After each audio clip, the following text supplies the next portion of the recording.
Hey everybody, it's now Monday, January 22nd, 2024. It got down to, I believe, 35 degrees last night. Weather Channel app said it felt like 30 degrees, but only got down to 35. So it wasn't as bad as Saturday night where it did get down to 24, 25 degrees up here near Tallahassee. Emily also corrected me. I think these little greenhouses were more like $30 a piece, I guess. But either way, the greenhouse is 30 bucks. They're off Amazon. Pretty simple. You can see them better now in the daylight. And then the hurricane lanterns that we got were from Walmart. They were actually on clearance for $8. And then we got some lamp oil. Again, just leaving them burning just enough to put a little heat in there, keep it a couple degrees up. It's now about 10 o'clock in the morning, so it's above 40 degrees. But you can see that there's tons of condensation on here, which to me tells me it's warmer in there than it is on the outside. When you open these up to put them out, they are a little bit fumey in there, I guess would be the word, but it's not overpowering. But I just leave the doors open after I blow these things out. And then we should not need these until maybe early next week. But we're going to leave the greenhouses on. Emily also, I believe I told you guys, she ran irrigation or had somebody do irrigation all throughout the citrus garden. Over here where the blueberries are, the loquat trees. We also bush hogged all this area to knock it down. But the blackberries did pretty good. The olive tree over here, when the irrigation was going, was frozen solid all around it. But I guess the olive tree is pretty tolerant, and that thing's been growing like a weed, so looks pretty good. Other than that, we're gonna start blowing these things out and move on to other projects. On a side note, up here at the northern part of the property, where the entrance to our property is located, they've been digging up here. Good news is we are getting fiber optic internet. Up until this point, the only real options were, I believe it's CenturyLink. You could get DSL lines, and I think it was a maximum of like 24 megabits download or whatever. We've had Starlink for about a year and a half. Starlink, we've been getting about 146 megabits down, and I don't even know upload wise, but either way, we got 2 gig fiber coming here. Tri-County Electric got some kind of grant, or Jefferson County got a grant that was going to pay to use the power lines as the infrastructure to run fiber optic cables. So we were told we wouldn't get it until probably September time this year, but we've got other people in Jefferson County that said once you see these boxes, the little boxes, go in, that means there's pretty much internet to this location now. So they're gonna run it all the way through the neighborhood, going up along there up to Cavallo Farms. And then within a couple weeks, according to what everybody else has told us, they should be contacting us and they'll run the fiber line all the way down to your house, or in our case, the workshop, to where we're gonna start building Emily's office here in the next couple weeks. Now back down here at the barn, you can see that the Starlink satellite receiver, I guess, is up there on the roof. What we've done is we've just run that wire for Starlink across the loft of the barn, and then run the wire out the side into the RV where the modem and hub is for the Starlink. But with building Emily's office in here, we're obviously going to move Starlink inside, but if we ever go mobile again with the RV, whether it's for a vacation or just getting out of here for a while, we still have that option to take Starlink with us. But you can see the wires up there that run across and again down into the RV. My project today was going to be cleaning up all this mess, and I'll probably still clean it up a little bit because we did finish those racks last night. We got to get them painted, but they turned out great. Not bad for a couple amateur welders, and well, she's the welder, I'm the cutter. But either way, we got that done. Again, we also got this massive log splitter, which the reason why I bring this up again is because trying to lift that and move it around Can be done, but it's not worth hurting your back. So one of the things that we got was this attachment to turn our iMatch system from John Deere into a trailer hitch. That way I'm not having to use the truck to haul up all the other steel. The point to all this being that we got that other load of steel from Rudy so that we can make the large wood racks over there. So we've got enough steel to make 3 of those. So again, versus I don't know, cleaning up the garage, I figured I'd just make a bigger mess and get all the steel cutting done today, which that shouldn't be too bad. So that's what I'm going to work on. The other thing we had done this past week is we had some stormwater management company come out here to look at our little runoff issue. And the guy basically said you need to put in a concrete flume using concrete bags. And I really don't want a big concrete storm ditch through here. Main thing is we need grass, but I didn't get to this in time to plant grass seed last year. So this is going to be my project coming up in the spring. But the guy that came out here gave us a quote of $8,500 to fix this and the other one over here, which I've kind of fixed. I just need to get grass seed on it. But for 8,500 bucks, I'm pretty sure I can rent an excavator and figure this thing out. After all, I did that storm ditch up there, which has worked awesome. It's been perfect. So I can't say I'm an expert at it, but again, for 8,500 bucks, I'm pretty sure I can figure it out. Now that I got the steel up here, this is 2.5 inch square tubing. It's 1/8 inch steel.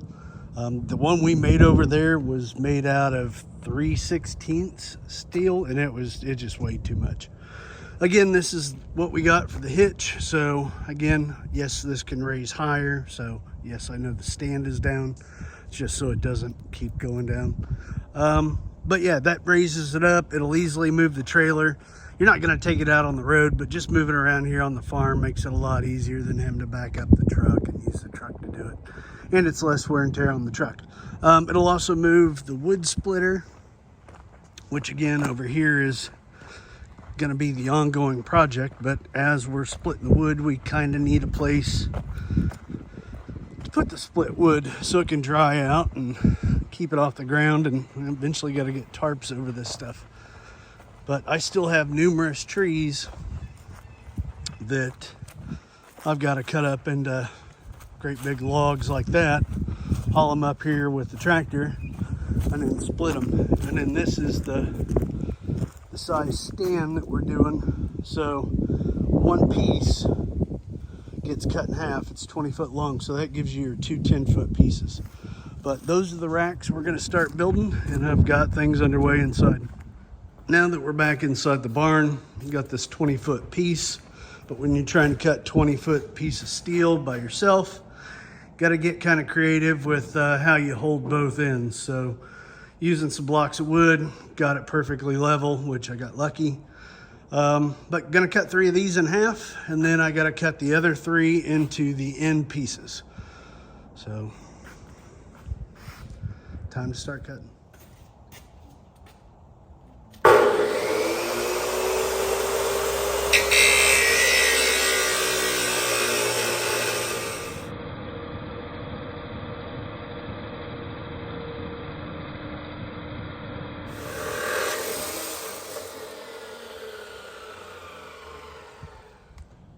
Now I got 3 pieces cut in half, so 6 10-foot pieces. That's going to be the long bottom parts. And then coming up here, I'm cutting the first 45 degree for the top. So this is one end or one leg of the end. So had to move all the sawhorses around. These beams or the square tubing that's 20 foot long isn't really too heavy. It's no worse than a 4x4. So other than that, getting those things cut. That way, once Emily's done with work, she can start welding these things up. Now that I've got 2 of the 52-inch legs, I'm gonna cut the angled piece, which is a 45 on each side, that goes into there.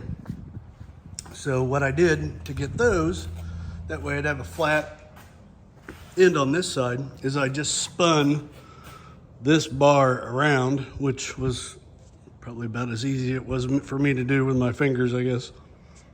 But either way, spun it around. So now I have a 45 on this end, a 45 on this end. I'm gonna cut those top pieces by flipping the bar over, and then I'll end up with a 45 here. And then all I gotta do is adjust the miter saw where it's back at 90 degrees, and then cut my smaller pieces that I need. So it's the plan. With all these 52-inch pieces cut, the top piece is cut. Now what I gotta do is cut the final two 52-inch pieces with the angle at each end. So I've adjusted the miter saw, so it's now cutting at 90 degrees, and then I'll have my last two legs that I need.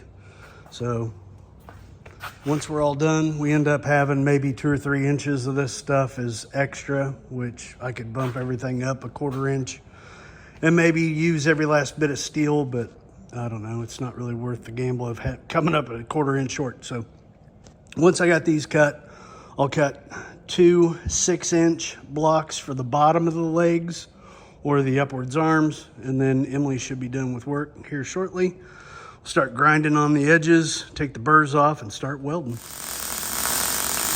With Emily finally done with work, I've got all the pieces cut. I've taken a wire wheel to all the burrs and gotten the edges cleaned. She's starting to weld up the ends.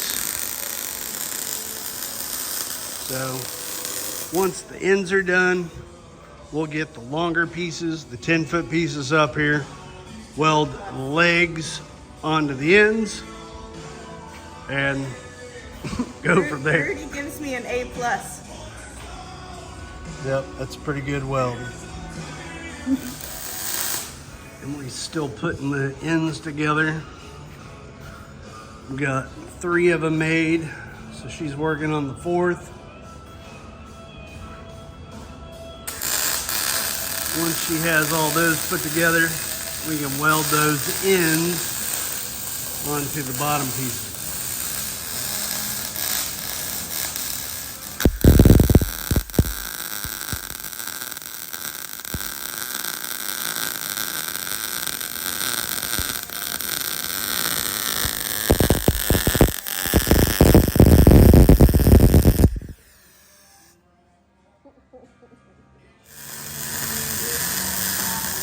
One thing with learning how to weld is you always need to practice like anything else. And the thing with these projects, we're not charging Henry and Kathy nearly what in hours we have in putting these together.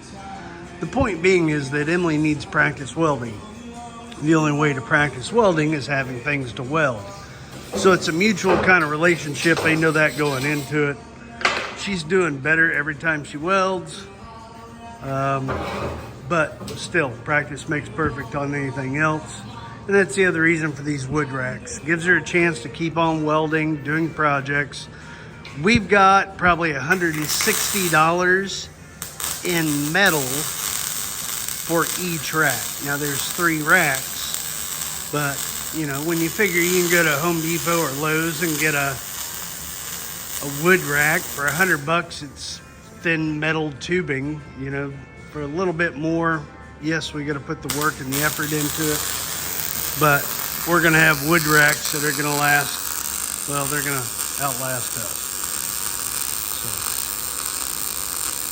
So that's why we're doing a lot of this. And now we're welding the first set of legs on one end of the bottom support.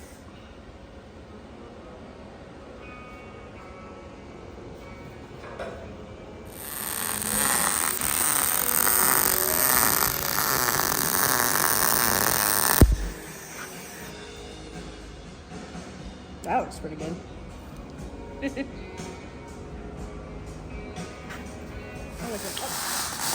working a little late into the night, but Emily likes doing this stuff. Gets her out of her office and gives her something to do. So either way, like I said, practice makes perfect. It's kind of the whole point to all this, and it's things we need and things Henry and Kathy needed. So one of 3 of these wood racks is about to be done. See how far we get tonight, but we might finish all 3 of them. Get them painted. Get the display racks for Henry and Kathy painted. Hopefully get that all done tomorrow out here at Deer Run Farm.